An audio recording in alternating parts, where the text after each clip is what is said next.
David Davis has been called in to face a Commons committee which has demanded his department release papers detailing the impact of Brexit on the economy. The Brexit Secretary was asked to attend a hearing after his department withheld some elements of the analysis which the government claims are commercially sensitive or could harm the UK in withdrawal talks.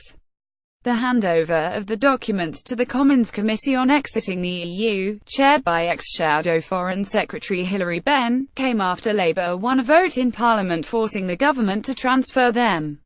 Shadow Brexit Secretary Sir Keir Starmer now claims the government could be in contempt of Parliament if it refuses to release all parts of the analysis contained in the documentation. Mr. Benn's committee said in a statement on Tuesday, "We are asking the Secretary of State to attend an evidence session as a matter of urgency in order to confirm the process behind the department's actions." The committee will then move into private session to discuss the matter further.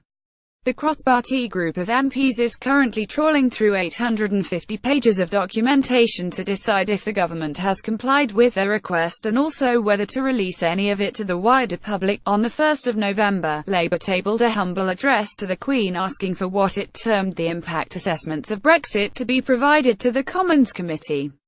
Labour's motion demanding the release of 58 impact assessments once alluded to by Brexit Secretary David Davis was passed without a vote earlier this month after ministers indicated the government would not oppose it.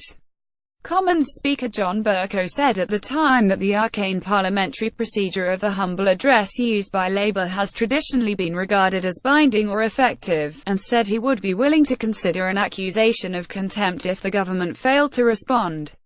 The Department for Exiting the EU DEXU stressed that ministers had a responsibility, endorsed by Parliament, not to release information that would undermine the UK's negotiating position.